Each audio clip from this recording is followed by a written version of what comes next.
This is Male Rights Actors Podcast, episode 114, where we focus on relationships, sports, and pop culture from a man's point of view. First of all, we want to thank our listeners, our new ones, our OGs. Thank you for hanging with the fellas. What up? Today's show, Trump tests positive for COVID. We counting on you, COVID. Don't fuck this up. Someone starts a petition for Kuzma to not get a ring. I signed that if it also means LeBron didn't get a ring, AD didn't get a ring, Rondo didn't get a ring. Lenny Kravitz is buddies with his ex-wife's new husband, and B. Smith's widower and the white lady are done. All that and more right now.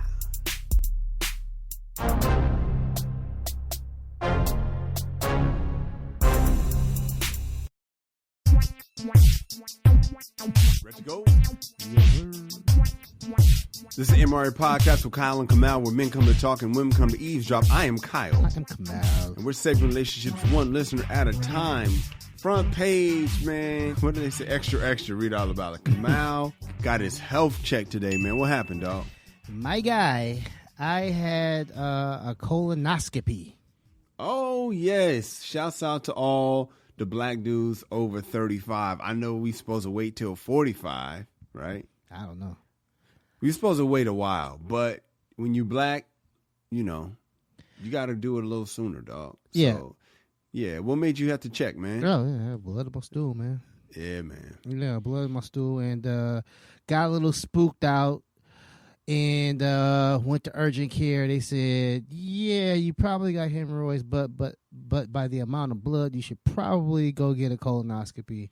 And Nice. So for like the last probably month and a half, Mm-hmm. I just been shook, man. You know, that was the only thing I could think about was it didn't chat what happened. And it was Damn, that was confirmation. You yeah, knew you was out. Oh man, I'm on my way out. I was planning my COVID memorial service. You know what I'm saying? Yeah. I was already, getting ready for, the great beyond. Dang. Yeah, man. So, Getting your mind right to be out of here. yeah. So came back positive. Not just playing. So, So I'm dying. Nah, man. But the guy said everything was good, man, and Thank God, man. said like the urgent care doctor thought it was hemorrhoids that flare up from time to time, and so I probably just gotta increase my water game, dog. Absolutely. Yeah, I mean, I literally commented today when I saw you just now, hey, man, your eyes look red. You need to step your water game up, man. The audience at home cannot see, but I try to have one of these with me at all times because I get dehydrated. As a matter of fact, man, I had similar symptoms to you, and we talked about it on some man shit, and we was both scared. Mm-hmm. So I said, look, man, you're a bigger man than me. You go find out what happened, right? I'll take you, matter of fact. Since you the one taking the bullet, I'll drive you. You have them do the procedure. Let us know what we got. So turns out we just got hemorrhoids. Yeah. Cool. That's like your boy go get the AIDS test. We passed. Yeah. Hey, we good? We both fuck the same bitch, nigga. Are we good? We good. Hey, listen, black man, if you got insurance, go get your shit checked out. I need to get mine. Stop being scary. But me and Kamal, we really had similar symptoms, so we was both a little nervous, man. Yes, sir. Did you watch the Trump Biden, we'll call it the debacle, not the debate. Did you watch that? I'm sure you did. I did. I watched it, man. That was kind of frustrating, man, because Trump kept interrupting Joe Biden. They was going at it, man. Joe Biden stood up to him. The funny part for me was when Joe Biden, he started really reserved, like, yes, Mr. President, hi, Mr. President, thank you for having, and 6-7 minutes in, he's like, will you shut up? Called him a clown and whatnot. I know, this clown. Yeah, I mean, he's trying to, yeah, dude, because he's trying to talk about his differences between him and Trump. He's trying to talk about his plans for the future and the policies that might, like the American people want to hear. Yeah. Like, why am I going to put my faith in you, Joe?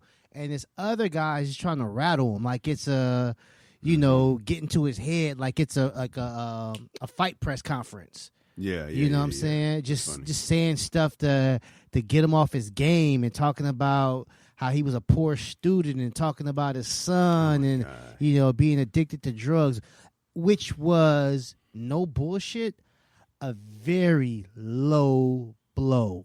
Yes. I mean, it was a low blow. I'm glad Joe said, hey, man, my son's like millions of Americans. He's struggling with drugs. He's overcoming it, but I'm proud of my son. Like, fuck you. I love my son. Yep. You know what I'm saying? Ain't gonna throw him under the bus.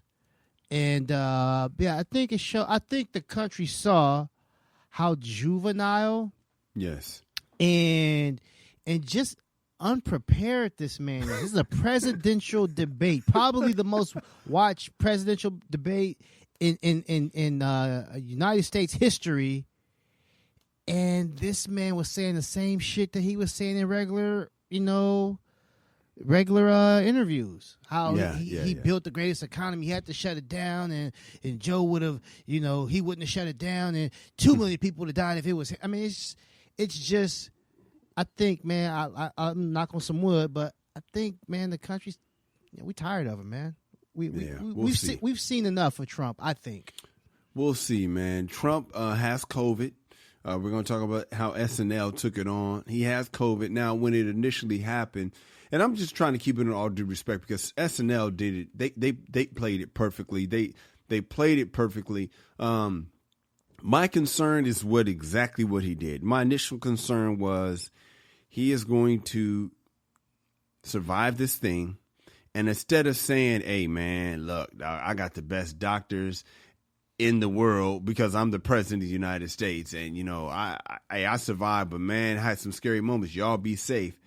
He spun it to the tweet he put out on, I think it was Monday. He said, I will be leaving the great Walter Reed Medical Center today at 6:30 p.m. feeling really good. Don't be afraid of COVID. Don't let it dominate your life.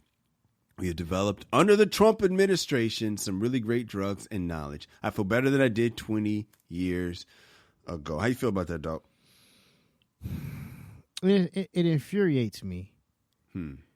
Because either A, he does have the greatest doctors, he does have access to the best therapeutics, the shit that, the average person doesn't get, or B, he don't really got this shit and he's faking it just to improve the country's morale. I feel better than I've ever. Take the shit that I took that's not been approved by the FDA yet. Yeah, take this inside VIP shit. Yeah. The shit that they give to the president. Right. Take that at Walgreens, you struggling single mom in Arkansas. Yeah, take this. I feel great. Yeah. You ain't got shit to worry about. And it's like, you know what, man? I know a lot of conspiracy theorists think that he didn't have it. He just trying to get out of the next debate.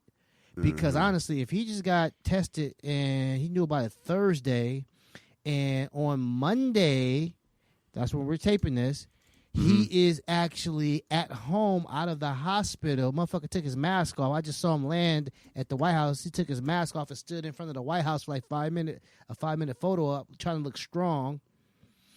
So you had it on Thursday. Monday, you're out the hospital. You're back to work. If I'm Joe Biden, I'm going nowhere near this motherfucker. They say he's supposed to quarantine for 2 weeks. Yeah. He did for like 3 days, 2 days. And so it's a brilliant strategy if you don't want to debate this motherfucker, knowing Joe, 78-year-old ass, don't need to go near nobody. Yeah, Kamal and your boy going to have a plexar gas or whatever. The plexiglass, yeah. Yeah, the plexiglass. And Joe Biden, I would advise him don't go into the same city as Donald Trump if he got this shit. And it's like he probably doesn't have it. He probably never had it. See, I believe he had it. I don't believe this is a stunt because then that means all those other Republicans that got it, 14, 15, 16 Republicans, that's also a stunt. Not putting it past the people. Oh my gosh, these are the same people that act like he's the second coming of Christ. I mean, they lie and say, they would drink his urine on live. So let's just say he did. Let's just pretend he did, and let's say he didn't. All right. So if he didn't, this is a publicity stunt. He sure did look bad on TV when he gave his address from the hospital with that staged work area. He says, don't be afraid of COVID, which I can understand because I don't think everybody should be afraid of COVID. They should respect COVID, but I don't want COVID to lock people in their house. I think people are going to have to, same happened in New York. The numbers went down. They opened back up. The numbers went up. They closed again. People are going to have to learn to live with COVID. Now, if you're in my dad's boat, my dad, lung cancer, diabetic, black, and lives in Compton, those are all reasons to stay in the house. But people like yourself who went to a colonoscopy today, I wouldn't tell you, hey, man, don't come out the house. No, come out the house, wear a mask, be safe. But I can understand if that's his angle. Don't let it dominate your life. I actually agree with that. Well, but we've developed under the Trump. That's some bullshit. Go ahead. Well, yeah. Well, see, he's got a vested interest in this shit. Yes, he does. He needs people to go back to work so the unemployment numbers look better for him. He needs people. This whole COVID thing has been blamed on him, right? For rightfully so. He's the one that was. I mean, I'll tell you this. If Obama was president during COVID, you better believe they would be calling it not the China virus, but the Obama virus. Oh, yeah. I promise you, Trump will be calling it the Obama virus. I'm telling you, that would be his tweets. Oh, yeah. The Obama, look what, talking about Obama's golfing when Trump golfs way more. Everything that he talked about with Obama, you better believe they would do that. And here's the thing about it. Go ahead. And there's no way to prove this, but I'm 100% positive that had Obama been in charge, 200,000 Americans would not be dead. Maybe 100, maybe 30,000, maybe 80,000, whatever the fuck. They would not have the same numbers. And whatever the numbers would be, would all be blamed on Obama. It'd be the worst Absolutely. thing. It would be, he would do better and he would take the blame. So I understand why Trump is taking the blame, and I understand why Trump feels like he needs to fix this. I'm just going to say I agree that if Obama was in office, at least the leader would be sending a message that this thing is serious. I think he would also say don't let it dominate your life. I hope he would. He might not. But I think the leader saying this thing is serious needs to be said, and I don't think President Trump did that. But that's been this MO, Kamal. When we come back, man, we got some feedback, and after that, we have a post-nut mode story about a guy whose luck ran out. What happened? You have to stay tuned to find out. It's the MRA Podcast. Hey, what's up, guys? I sure hope you're enjoying the show. If you like it, I invite you to go to our website, themrapodcast.com, and catch up on over 100 episodes that we have in store for you. You ain't working. You might as well check us out. And if you want some more, go over to The World According to Cheryl and check me out on Cheryl Underwood's podcast. We post content there every single day. We have her normal radio show labeled SUR, and then the Cheryl Underwood podcast, where we get in her personal business every Friday. Then on the weekends, we have the specialty shows that range from Late Night Cupcake to Auntie Cheryl's House Party to our gospel show, Spiritual Nourishment. You gotta check out The World According to Cheryl, even though I ain't on it. We got some feedback, Hobie. Do we now? Yes, this is from Lionel in Long Beach. I think this is the guy from last week. He was wondering what to do about his wife being mad at him all the time. I'm trying to think. I know there was 113 and 112. I remember the last two. One of the guys' friend. Oh, okay. 112 was the guy whose best friend banged his wife, and he wanted to know should he tell the wife. That was the guy from Baltimore. Oh yeah. This guy. Remember that? Should I dirty Mac? This guy had the chick at work looking at him. The wife was. The wife was cold. He got caught cheating in the past. He got caught cheating. And this is the Chris Rock joke. He didn't leave. He's staying, getting the death penalty. Right. Yes, okay. Because I remember I was mad at one of them. I don't remember which one I was mad at. But anyway, he said, Kamal was right. I switched up my program, the way I was acting, and asked my wife if she wanted to even do this or not. Yes, now I remember. She said, yes, if we get counseling. And we started counseling, and my wife has already changed. Okay, there you go, Lionel. Best of all, we had sex again. Okay, my dude. The crazy thing is, she had sex with me before our first counseling appointment. Come on, that doesn't. Why would the wife, if counseling was the problem, why do you think she gave him or they had intercourse before the first counseling appointment? Because the work's already been put in. He's trying. He made the initial step. We're going to counseling. Oh, that, even before we actually work this shit out, just the gesture itself created WAP. Wow. The gesture creates WAP. All that needs to be said. We come back. We have a post-nut mode story about a guy whose luck ran out. What happened? You have to stay to find out. It's the MRA Podcast. According to Webster's dictionary, being in post-nut mode is when you have a clear mind and you can make sound decisions as if you just busted a nut. Yeah, I don't know if Webster actually said that. No, he didn't. But our listener, Big Easy Q, told us all about it and we can relate. Women, men. So listen, if you have a story, a when you did something foolish. In prenup mode. Yeah, something really dumb. Maybe it was top crime, especially something in prenup mode you don't want nobody to know about. Hit us up and we'll tell the world. We can all laugh at your expense and hopefully you'll learn from your mistakes. Aristotle once said, the results of prenup mode is the best teacher. I think he said some shit like that. Send us your stories at dearirby@themrapodcast.com. That's dearirby@themrapodcast.com. And now it's time for a post-nut mode story, only on the MRA Podcast. This is from Bryson in Tulsa. It says, I have a story, but it's not mine. It's about my friend. I think we've had somebody do that before, right, Kamal? Yeah. He was the luckiest guy I knew until his luck ran out. He used to travel a lot on business, and his company paid him a lot of money. This guy probably had girls in every major city because he was so lucky. I'm telling you, I know of at least 3 different times he has hooked up with a flight attendant on the flight. He's like, yeah, everybody has done that at least once. And I'm like, I've never done it. I haven't either. Kamal, have you? Nah, I'm scared. Nah. Yeah, you're hilarious. So he meets this flight attendant and they hit it off. And it turns out she lived in OKC. I've been attracted to them, but they've never been attracted to me back. I guess maybe one of them or two, but I haven't seen too many bad ones. Yeah. But to open, close, and smash I never understand. Anyway, my friend is a playboy, but he is married and his family lives in OKC. Turns out this girl not only lives in OKC, she lives around the corner from his wife. Wow, what are the odds of that? So I'm talking to him like, so she's off limits, right? He said, no, I went over there. My wife saw me with her own eyes when I kissed that girl goodbye in the driveway. His wife left him. Can you believe this guy? What is the boy? See, this is what happens when you get away with so much. The audacity. I can't believe they lived on the same street. And then when you live on the same street, why wouldn't you be? I can't say I wouldn't go because I hope I wouldn't go, especially if I found out she lived on the same street and I've already hit it. My greed might be like, all right, I've already messed up. But golly, dog, you went to the house again at a time when your wife could have passed by, and then you kissed her on the doorway. Kamal, how do you feel about this? You ever see the movie Goodfellas, Kyle? I have, Kamal.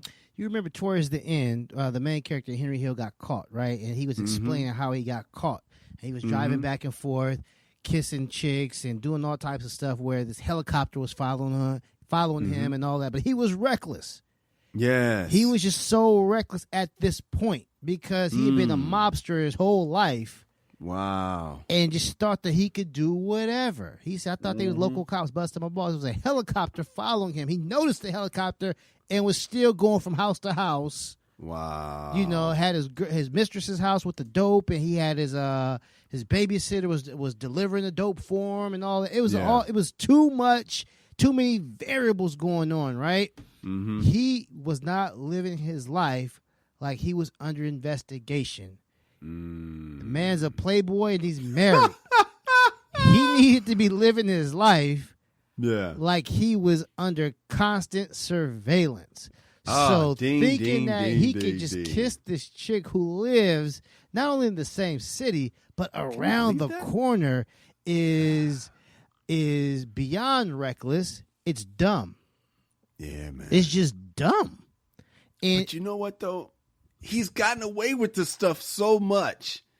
It's like when you hear about a shooting in broad daylight. And like, why would somebody, and people do it all the time and get away with it. It's like President Trump. The more he gets away with it, the more reckless he gets. Getting away with it just makes you try something more crazy and dangerous come out. Yeah, and I guess getting caught has you know. I don't speed, bro, because I paid a $400 ticket. Twice. Never did it again. So prior to the tickets, you was flying. Flying, dog. I used to find out what the car could do. Now, man, I don't worry about the popo, bro, because if I'm on the open highway, cruise control. Yeah. I'm not speed. No, it hurt too bad. I get there when I get there. I get there when I get there, and I'll be there in one piece, man. We come back. Remember that controversy with B. Smith and her husband dating a white lady while B. Smith died of Alzheimer's? Well, that took a new twist. Find out our take on what happened next. It's the MRA Podcast. Hey, guys, if you're digging the show, then please tell somebody. People might say something to you like, hey, man, what podcast you listening to? And that's when you say the MRA Podcast with Kyle and Kamal. Or the MRA Podcast with Kamal and Kyle. Kamal, I had never heard of B. Smith till we did this story on the show, but you said you knew where she was kind of famous when you were in D.C.? No. I think my wife said that. I didn't really. Oh, okay. Yeah, I don't think I knew her either. The name. Well, anyway, the name is. The name rings a bell. I had never heard of the lady, but I heard about her fight with Alzheimer's, which you and I both take seriously. I know you had a close family member, right? My grandmother. Yeah. Okay. I just want to make sure you still have a close family member, not had. She has it real bad too. Does she? Oh, yeah. Yeah, you told me some stories about her, you and your interaction. My grandma actually had dementia, which I don't know if it feels like it's in the family and it is bad. It's the same. Well, no, the Alzheimer's causes the dementia. So dementia is what it is. Okay. It's just that I think they have different causes of dementia, and Alzheimer's causes dementia. If correct me if I'm wrong, anybody who's got like a medical background, but I think dementia is when she just don't know what's going on. She didn't know. It was weird, man. Yeah. At first, it just was so weird. When anyway, the point is we know a little something about this, dealing with the loved one that had this. So Dan Gatsby had a new girlfriend. He had her around wifey. Allegedly, according to Gatsby, wifey was cool. Wifey said, I want you to move on, which is not rather here nor there. I forgot what our take was if we believed him. But, it's the MRA. So we was like, okay, man, you got the white girl, you got your wifey, and they all together, and the white girl seems happy, and they all seem happy. Man, the white girl dipped out, Kamal. According to Gatsby, she took off, quote, period, whatever. Wish her well. Life has a way of whatever you deserve, you'll ultimately get. Was he talking about the white girl gonna get hers, or he's getting his? He's talking about her. Okay. I don't think he's got any self-reflection. I don't think he's like, man, she gonna get hers. Realize, no, nigga, you're getting yours now. Hey, bro, you're actually getting yours for being reckless. Word of the day. Yeah, having my grandmother with Alzheimer's.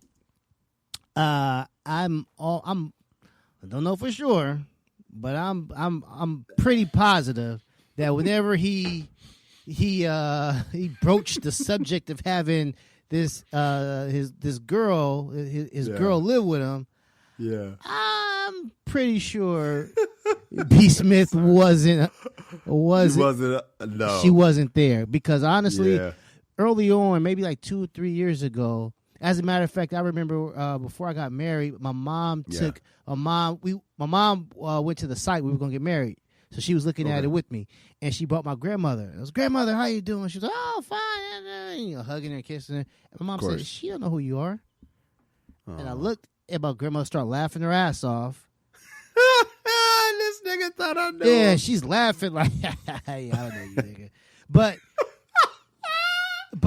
it was my grandmother, and she was she said all the right things, everything I wanted. Oh, how you doing? You look so handsome. What's going on? Yeah, she said the things from her grandma's script. Right. And so, like, same words and everything. Yeah. Hey, babe, this is such and such. She's going to be living here. Oh, wow, she's so beautiful. Yes, do whatever. And B. Smith don't know who these people are. She's just saying whatever because at that point, her kindness is still there. I don't remember shit, but that spirit, that kind spirit, it's still there. And so I think that he took advantage of B. Smith, and so the girl leaving him, I mean, obviously he's got access to her cash, so he's gonna be okay. Yeah. But this is karma, and I'm sure the daughter is probably happy as hell that this happened to Pops. I think old girl left him because the group was more interesting than just dude. They met, obviously, when dude was married. And then it was a team, man. I mean, this is why marriages break up when a kid dies. The team ain't the same. You need your team, man. It's very strange when you meet somebody with a team and then that one of the teammates leave because they were all taking care of B. Smith together. And I think it was more interesting and more warm in that home when B. Smith was there. I mean, as weird as that sounds, you lose a teammate. Oh, yeah. Orlando, they lose Shaq, they get terrible. You know what I'm saying? They was in the finals. I mean, they had a purpose. You know what I mean? Like they were working on a project together. That project ended, as insensitive as, come on, man, y'all know I ain't trying to throw shade on Miss B. Smith. I'm just saying that common goal that they had was now gone, and was now what? And it was just Dan Gaspy and old girl. It was like, I'm good. I'm a holla. And then there could have been that guilt too. You know how that goes. And plus, like you said, like the purpose has changed. Also, B. Smith's no longer there. Her followers ain't hating. She's not part of the news cycle anymore. You know what I'm saying? Shit's boring now. I used to like, some people like the turmoil. Some people like the drama. Some people like the fact that she's getting negative tweets and her name is trending and stuff like that. Now it's official. No more chaos and no more drama. It's more attention. Yeah, this guy, Dan Gaspy's actually boring. Yeah, exactly. Motherfucker wants to sit there and just like read a book tonight. Yeah, like I haven't known you that long to want to just be down with that. You know what I mean? Yeah. We come back. SNL is back. Our guy Chris Rock hosted How Do We Feel? And then later in the show, Lenny Kravitz is not just cool with his ex-wife's new husband. They're homies. How would that work with me and Kamal? How would we feel about that? You'll find out soon. It's the Emory Podcast. Hey guys and gals, if you're enjoying the show, let someone know. Whatever app you're listening on, please subscribe, give us 5 stars, and leave a positive comment. So why wouldn't you give us 5 stars and a positive comment? We're great. Yes, we are. This helps our placement so that other people can enjoy the show as well. And why wouldn't they? We're great. Kamal, your show is back, Saturday Night Live, and I'm telling you, when I heard laughter, I was like, is that a laugh track? And then the laughter was specific. I was thinking, that's a hell of a laugh track. And then they were laughing. I just was like, it can't be people there. And then the cold open ended, and it was people. And I felt like a wave of happiness, Kamal.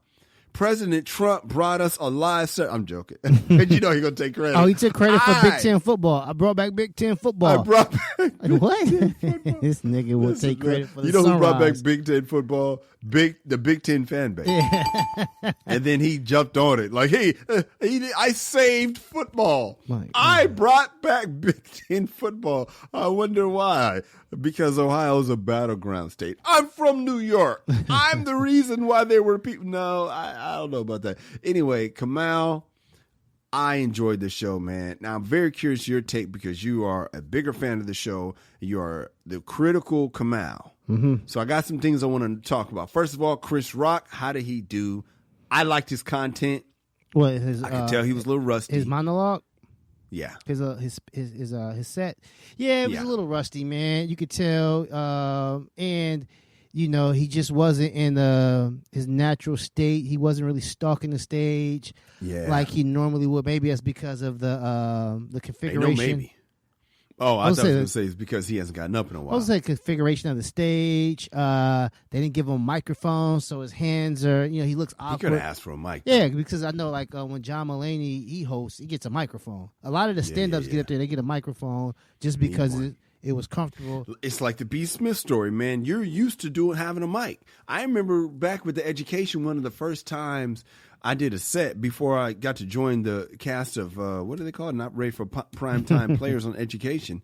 I remember we did a set and I needed the mic and we didn't even have a mic. I carried the mic and the mic had a cord and it just wasn't plugged in. Oh, yeah. I remember that. That's how bad. You know what I mean? It was like, if I don't have this mic, these bits don't feel right. Yeah. If B. Smith's not here, she's a part of the trio.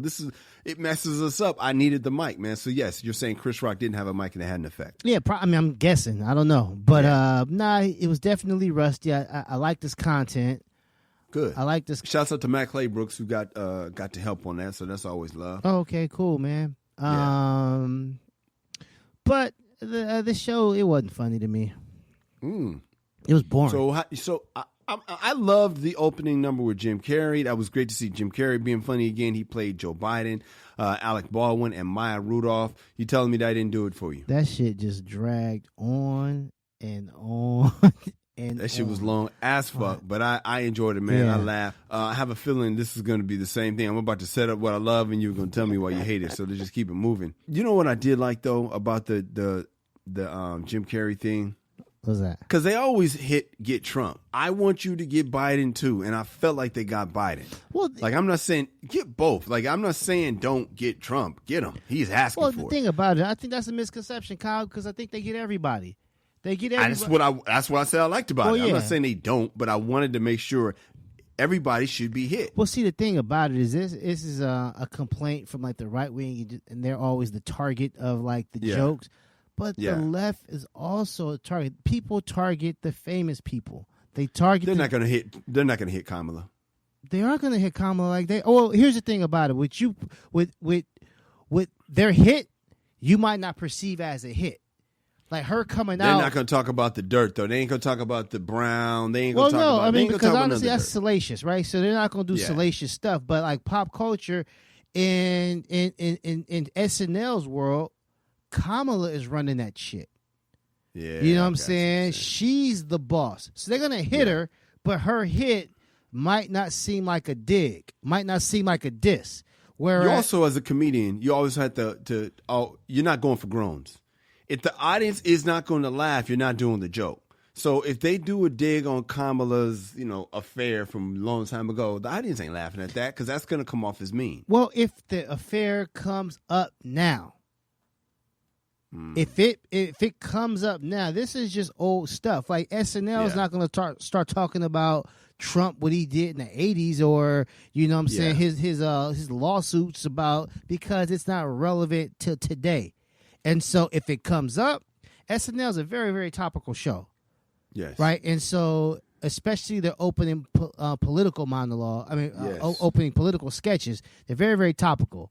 And so they're doing a recap of what just happened in the week.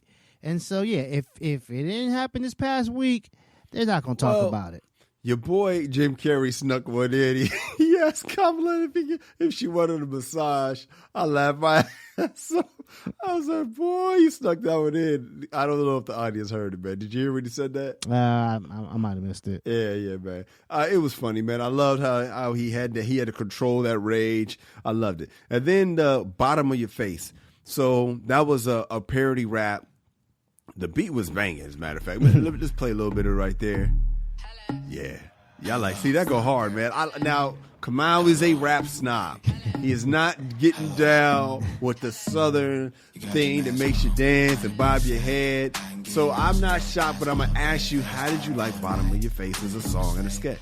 I didn't hate it. As a matter of fact, I thought that was clever, because we talked about that.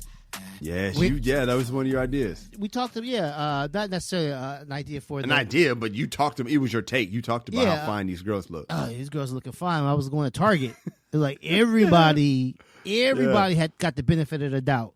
Yeah, man. With the mask. Bad grills, all cat eyes, like couldn't see the nose. You couldn't see if she had a straight hook in her. You can't see nothing. You just eyes. You can't see none of that. Yeah, just eyes and body. How hard is it to win at the eyes? Yeah, exactly. So, and then the beat was banging, and then I love when the girls clap back to talk about dudes hide behind the beard and how's that jawline for real. I thought that was funny. Yeah, not the same thing, but.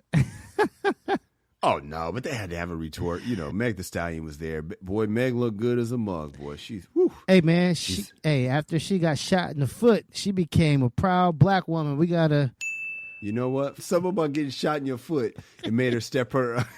wokeness up. I appreciate it. It did look kind of weird juxtaposed to the ass shaking. I was just like, oh, God. Yeah, she did something, and then they stopped and got back to the ass shaking. We need to respect the black woman. Protect and respect the black woman, now check this out, so she can do this. Yeah. Like, no, that's not okay. That's like getting like a message in some porn. Yeah, this ain't the time. Speaking of which, have you seen that PSA from the strippers in Atlanta? No, I have not. Please explain. Oh my gosh, Kyle! It seems like a sketch. You got these strippers from Atlanta. They have it's a song like "Get Your Booty to the Pole," like we did in Who Shot Daquan, right? Back that ass up to the pole. So you got these strippers getting dudes to vote, and dude, they're saying like, "Get your booty to the pole, get your booty to the pole, get your booty to the pole, get your booty to the pole, get your booty to the pole, get your booty to the pole, get your booty to the pole, get your booty to the pole." Yeah. Did we get your attention? Good. So, you really not gonna vote? You know it's more than just the president on the ballot, right? Check it. A district attorney decides who to prosecute, including whether or not to go after dirty cops. Do you know who elects They're the DA? explaining why it's important but to you don't vote. want to vote. And they're talking to their constituents. I'm going to play it right now. Yes, play that. Can't make it rain if you locked up on some bullshit. Want trades and coding taught in our schools? Then vote for the school boards that will prepare us for the job market. Want to end cash bail? Well, then vote for the sheriffs and county officials that feel the same way you do. But you talking about, they gonna pick and they really are clapping. Y'all have to Google this. Mayor. Atlanta strippers urge residents to vote in 2020 election. Atlanta it's has clear black lives don't matter to some of our current not elected up for officials. debate. If they matter to you, oh my then gosh, don't let that's other hilarious. people Okay, decide. I know you guys. You can't see the visual, but the asses are shaking. Get your booty to the This pole. is ridiculous. Get your booty Kamal. to I the mean, pole. hey, listen, man. Whatever it takes, dog. When we come back, Lenny Kravitz is not just cool with his ex-wife's new husband. They're boys. Could Kamal or I handle that? Find out next at the MRA Podcast. For information on how and where to vote, as well as resources to find out who's running where you live, go to getyourBootyToThePoll.com. Get your booty to the pole. Get your booty to the pole. Get your booty to the pole. You listen to us, but Kamal and I want you to know that we listen to you too. Even if we don't always respond to your tweets in a timely manner. I love how you say we, man. So if you have some feedback, maybe you agree. Maybe you disagree. Or maybe you just want to tell us how much you love the show, or that you want to testify about how we specifically helped you out. Or maybe you just want to tell Kamal how he was right or wrong. But mostly right. Whatever you want to tell us, hit us on our social. I'm at Kyle Irby. I'm at Angry Kamal. Hit us up and you just might hear your comment on the air. Promise, we'll be gentle. Lenny Kravitz talks about, he went on the CBS this morning over the weekend to talk about his new book that lets fans into his origin story.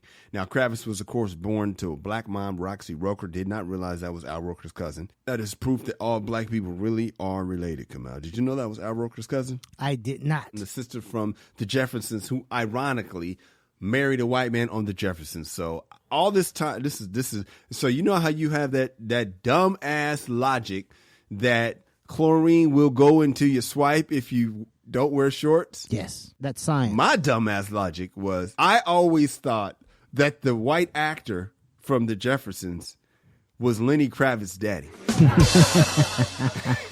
And when I saw his dad, Cy Kravitz, I was like, that's not Cy Kravitz, dude. I know. I know Cy Kravitz. He's Tom Willis. Yeah, exactly. I don't know, man, because in my brain it was like, she's married to a white man, and they had Lenny Kravitz, so I know Lenny Kravitz's daddy, right? That's Tom. You know what I used to think? No, nigga. What? I used to think that the theme songs were sung by the people in the show. So I thought They were sometimes. I thought Different Strokes was sung by Mr. Drummond. You thought Alan Thicke? You know that was Alan Thicke, right? Yeah, but I thought that was Mr. Drummond. Yeah, that's hilarious. I thought Helen. I thought that was Helen. I thought that was Helen was singing. Oh, singing "Moving On Up," and that's Willona, right? That's Willona, right? Wow. Yeah, I used to think whoever was in the show was actually in the studio singing. I thought the same thing, Kamal. I thought the same thing. And I think because Willona was singing it, and then, I don't know, man. I don't know. But you're right. I mean, I thought the same thing. So anyway, my man Lenny Kravitz grew up in show business. He grows up. He's trying to find his voice. And what I love this, because brothers, we got a lot of young brothers listen to the show. And you trying to find yourself. When I started doing comedy, Kamal, they used to say it's going to take 7 years to find your voice. Did you ever hear a year value on how long it would take for you? No, but I think it was a year to perfect it. Not necessarily find it, but once you have it, to like perfect it. It took me about 8 years because I'm pretty sure the MRA started. Yeah, so it was 2012. So I was 10 years in. Wow. I was 10 years in before I really started doing that. Cheryl Underwood radio show really helped me to get the voice, because that's when, I mean, I had spent 10 years just used to be a clean comic. But I don't know. It took me a while, but I know around 2010, that's when I started talking all that trash on the radio with Cheryl. And that's when I started, the whole defending Tiger Woods started, and it kind of went off from there. So that's when I really knew who I was, around 12. And I had a bit about, anyway, it don't matter. But the point is, it took a while. It took Lenny Kravitz, back to him, a long time as well, because he was trying everything. He was Romeo Blue with blue contact lenses in. And then finally, he said he met Lisa Bonet. She was his soulmate, and that helped him find his voice. He realized he was enough, which I love that story. So fast forward, his soulmate break up. She marries the huge, I don't know if he's Samoan, but he's the Islander, Jason Momoa. And he says him and Momoa are boys to the point they have matching rings. I'm like, okay, Kamal, could you handle getting along with your ex-wife's new man? Only. It's two only. Because the caveat. Yeah, there's a caveat. If he was never around while we were together. Right? So, never around. Yeah. This is strictly some point. New shit. Yeah. And I'm like totally over her. You know, I'm totally done with her. Then I can see myself being cool. As a matter of fact, my ex-wife has remarried. Okay. How'd that sit with you, bro? Were you okay? I just thought that I was okay as far as, because I was over her. But I thought that there's a new dude in the house. This is going to affect my relationship with my son. Of course. That was the only thing I was worried about. Like, how's that been so far? It's cool. You know what I'm saying? Cool. Yeah, it's definitely cool. So no issues. Yeah. But this guy's been around. He was actually at my wedding. Oh, that's hilarious. So he spoke at my wedding. That breaks the rule then. So that means you can't be cool with him. Well, we're cordial. You say he spoke at the wedding? Yeah, he spoke at the wedding. Maybe at your wedding. Yeah, it's a small Muslim community, so we all pretty much grew you Muslim, up. dog? Yeah, we all grew up together, man. So it's like Kamal Abdul-Jabbar's Muslim. Exactly. So his younger brother was in my sister's class, who was also in my ex-wife's class. So we all grew up, right? And so they were invited as family friends, and he spoke up at the wedding and stuff like that. But her for you or for her? For her, I think her side of the family is definitely closer to them than my side of the family. And so we're cool. I say, we see each other, we say what's up. We used to play ball together. We never hung out or anything like that. And so I think that's cool. You know what I'm saying? Yeah. If he wasn't my boy or nothing like that. We didn't really hang. We played basketball together, like basically like the pickup partners. Yeah. He was never on my team, so I never had to pass it to him. Hilarious. That's funny. I could do it. I think I could do it. I mean, it would be hurt. I don't want to have to do it, but I'm the type of dude, man, that's like, when I was watching Love Island for the show, see, I try to act like I wasn't watching it for me. First I was watching it for the show, then they took over. But it was really good though. But the point is, I loved seeing the guys, even if they might have overlapped or whatever, coach each other up on some just, bros before, you know what I mean? Mm-hmm. And I just appreciated that. So if it ever came down to it, absolutely, man. Some of my high school loves, if they, get new dudes, man, I'm always like, hey, man, cordial, because, I mean, really, there's no competition, man. That's your girl now. She was mine. We never hooking up again, and if we do, you won't know. So, yeah, man. When we come back, man, someone started a petition to block Kyle Kuzma from getting a ring when the Lakers win the title. Later in the show, we have a Dear Irby letter from a girl who has some dirt she might want to share. Here we go again with the dirt. Should she? Kamal and I will coach her up. It's the MRA Podcast. Guys, I have a comedy album. It's called Be a Man at All Times, and it's on, what's it on? Oh, Spotify, iTunes, or wherever you stream your content. It's a damn good comedy album. I appreciate that, man. There's stand-up on there. Kamal and I wrote a whodunit mystery called The Case of the Missing Balls. That's on there. Based on a true story. Check out the album. Show your boy some support. And you can buy it on iTunes. Keyword buy it. Stop streaming. Kamal, I'm a Lakers fan. I know you're a Detroit Pistons fan. Mm-hmm. He's also, ladies and gentlemen, a Denver Broncos fan. Lived in L.A. Denver won with the L.A. Lakers. We won our first became game a Detroit Pistons. We won our first game last Thursday. By the way, so you guys were trying to lose all the games. I thought we were. And then y'all took a W. Now we played the worst team. After we the second worst team in the NFL, we played the worst team. So something had to give. Who'd you play? The Jets. Oh God! Thank God. Okay, so now we got to beat the Jets in December. Okay, cool. So yeah, you guys are 1-3. The the Raiders are 500. I'm not mad about it. I knew we wouldn't go undefeated. I'm just happy that Who do we lose to? Buffalo. It's so weird that Buffalo and Cleveland are good, but they are. So I'm not panicking yet. We got some tough games coming up too, Kamal. So, that's how it is, though. It's just like real life. Like, you have to be able to handle the good times and the bad times because, you might get some tough games piled up. That's why you got to win what you got to win before you lose what you're going to lose. We got, Lord have mercy. It ain't looking good. Who did we already play? Bills. We got the Chiefs next. Then the Bucks. Then the Browns.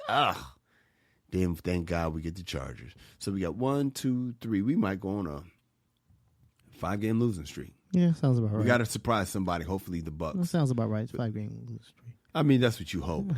It doesn't matter. Anyway, I'm not even going to let you get in my brain. We're talking about the Lakers right now. Kyle Kuzma. So Kyle Kuzma's been stinking up the court. He ain't been balling. He's the last holdout from the Lonzo Ball, Luke Walton Lakers. And some bitch-ass fans started a petition because he's not balling so well, saying if the Lakers win, he shouldn't get a ring. And the petition so far got over 4,000 signatures. Kamal. The name of the petition, by the way, is Kyle Kuzma is a fuckboy and he shouldn't get he should get a ring if the LA Lakers win the 2020 finals. Kamal, how you feel about this, dude? First of all, I love the title of the petition. It's very, very specific. I hate her. You don't need no questions. You know what I'm saying? If somebody approached you at the grocery store with this petition, you already noticed they always have to explain what this shit is. This one, just read the title. That's all you gotta. Okay, I got it. Fuck boy, you should. I got it. What I love about the title, even though I hate the petition, you don't have to ask who's Kyle Kuzma because it doesn't matter. It says it all in the title. He's a Laker and he's a fuckboy. This gives you That's all you need the to know. information you need for the petition. I love it. But here's the thing about it. I think it's bullshit. Kyle Kuzma is playing poorly at this current state, right? But Kyle Kuzma is one of the reasons why they made it to the playoffs. Thank you. He's one of the reasons why they had a dominant record. I think they were like number one or number 2 seed in the West, right? And so better than Detroit is all that matters. But go right. ahead. And so Kyle Kuzma is a key cog in this wheel. Mm-hmm. I hope cog in the wheel. I don't know if that makes sense. Yeah, cog in the whatever. Yeah, we know what you meant. So he's just playing poorly now. But this type of shit happens. It's more likely that he's going to be the guy that hits the game winner to win the finals. The reason why I'm laughing, because Kamal, Twitter's relentless, right? Mm-hmm. So Kamal, you just said, Kuzma might. This is going to be why Kuzma wins that game winner or whatever goes off. There's some guy named @Barrera72_Jared says on one of these social medias, he said, Kuzma tomorrow when he knows about the petition and drops 5 points. And then it's a picture of Michael Jordan looking damn serious. And he says, the words say, it became personal for me. Oh my gosh. It's ridiculous. Like he got so mad. He hit him with 5. Ooh, hit him with shit. the 5 spot. Nah, hit man. him with 5. I mean, fans are fair weather, man. My take is quickly. Listen, man. I know what it's like to be a non-starter, a non-reason why the team won a championship. I wasn't even as good as Kuz, not even close. But it's always been my perspective that everybody on the team deserves a ring because you don't know what they're doing at practice. You don't know what kind of sideline help they are. You don't know what kind of person they are. Once again, these themes seem to line up, but not on purpose. Yeah. You take away somebody in the trio, rest in peace to B. Smith. You take her out the equation, and now everything's different. Now him and the girlfriend don't get along anymore. Yeah, you change one thing. You take Kuzma off the Lakers, and you don't realize that his little silly jokes is what keeps LeBron feeling relaxed. Right. You don't realize how important everybody on that team is. Right. He could have kept AD from going raw and some stripper.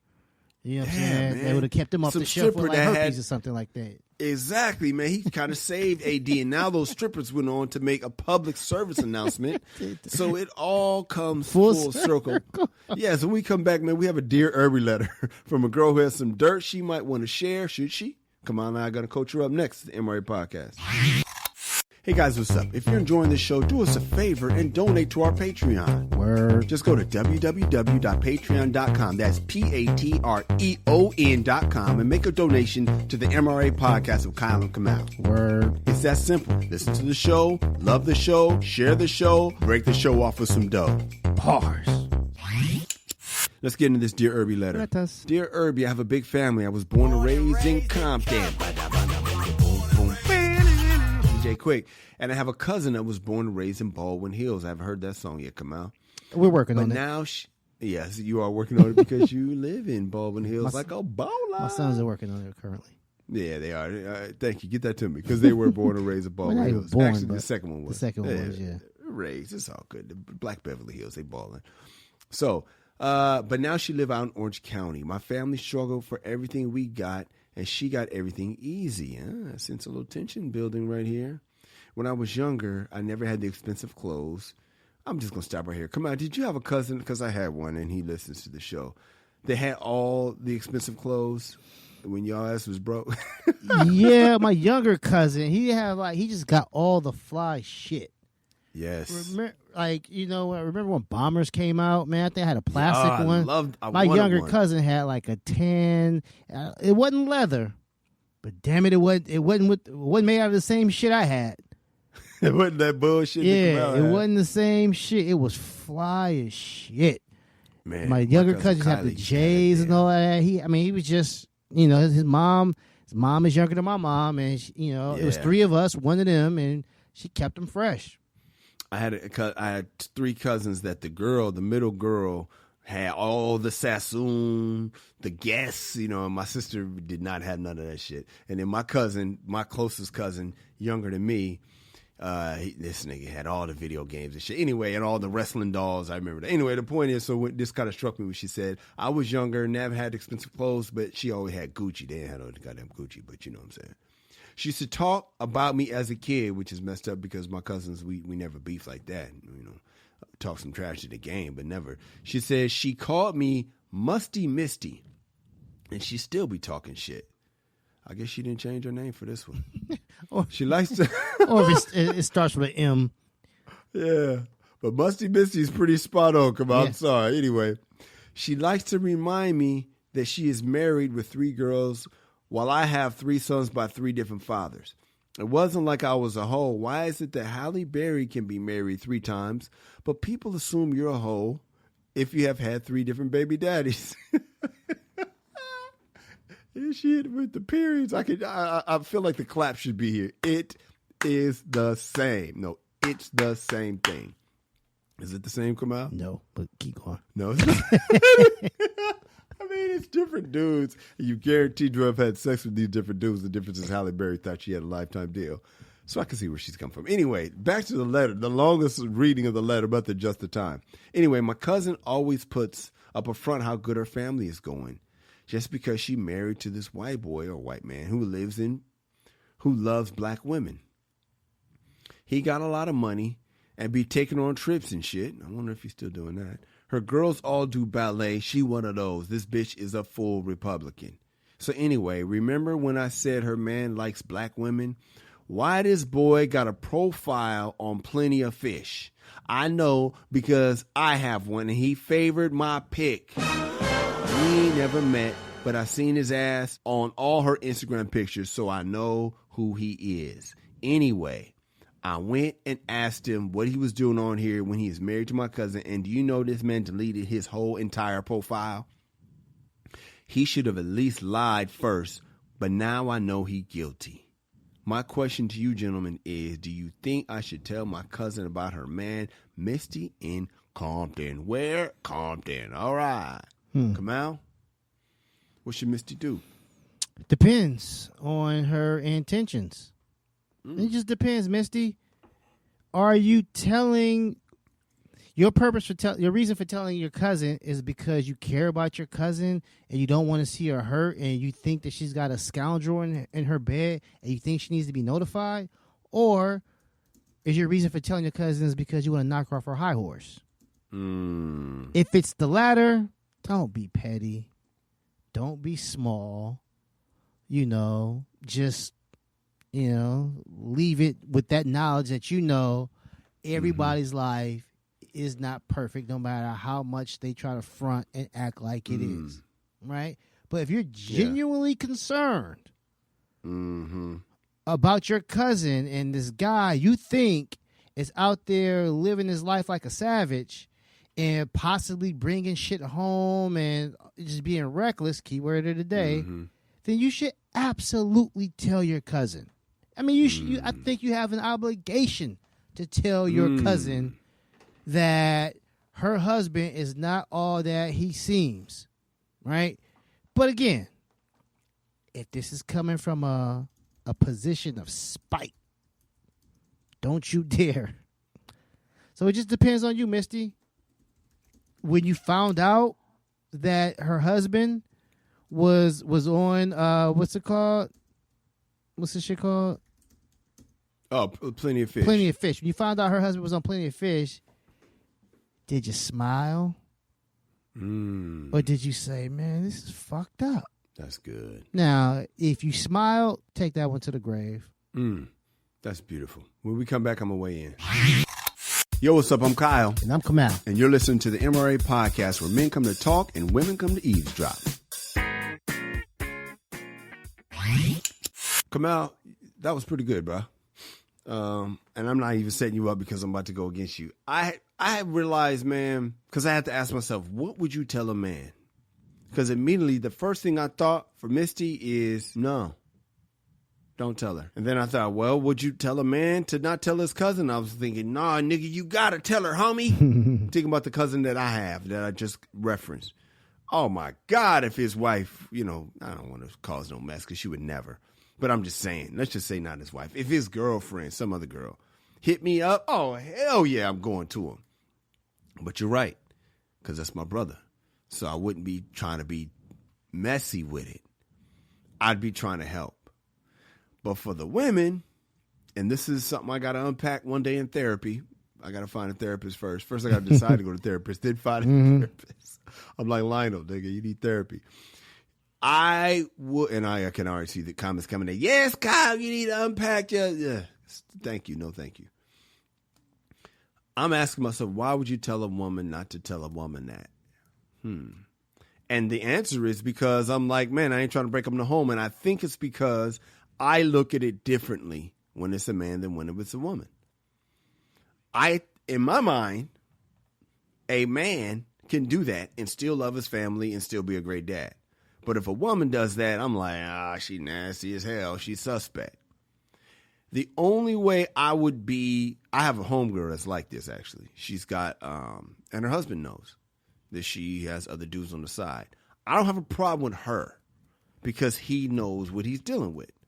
I have a problem if she's pretending to be somebody else and she's that. So there's no real way to me to justify this double standard, so I'm just going to keep it moving because I already know it. It's a double standard. There's no way to justify it. Just call it out. I know it's a double standard. I apologize if it hurts your feelings, but I'm moving on. So what should you do? Should you tell your cousin, Kamal? You nailed it already, man. And matter of fact, I never thought about it till the way you said it, so I want to echo it and move on. Absolutely, man. If it's to hate, don't. The only concern I have is, I don't care if it's to hate. You got to tell her because you're going to tell her anyway one day. You know what I mean? Like, yeah, that's your cousin, dog. You know what I mean? Like, even if it's just to bust her face, that's still family, man. There's no way in hell that you have to, nah, man. I mean, damn, the odds of that this dude flirts with somebody that's your girl's cousin? Oh, damn. Black people, everybody related. And this ain't even a fake cousin. It's a real cousin, cousin, and they know each other from way back. Yeah, I feel bad, like as if I'm dirty macking on the dude, and I should be trying to protect him. But that's not what we do defend the man, but that's not really what I'm trying to do, man. This is family business comes first. You should tell her. Try not to enjoy it. I get it. You felt like she disrespected you so long, but you guys are family, man. You need to move past this. You need some advice in your relationship and can't afford a therapist? Yeah. Hit us up and we'll get you through this. We won't even charge you a copay. Exactly. The Dear Irby letter is our longest standing segment on the MRA, dating all the way back to the webisodes.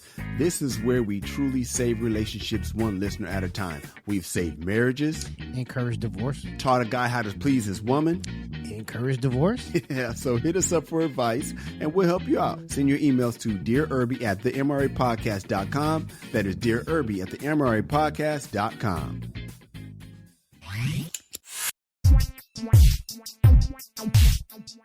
Where can we find you? At Angry Kamal, Twitter and Instagram. I'm at Kyle Irby, KYLEERBY. At the MRA Podcast is where you can find us both. KyleIrby.com is my website. You can see some more commercials. You can see some comedy videos I've done. All that's there. The new commercial ain't out yet. I did just see it come out. I did some ADR on it, and I like it, man. It looks good, man. It's, yeah, current came out pretty well. So I'll let you know when that drops, man. I'll hopefully have it on my website somehow.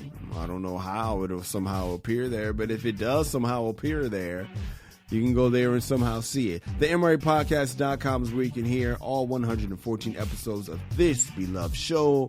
Kamal, you bring it every time. I appreciate you, man. Ladies, we love you. Fellas, be a man at all times. Deuces. MRA.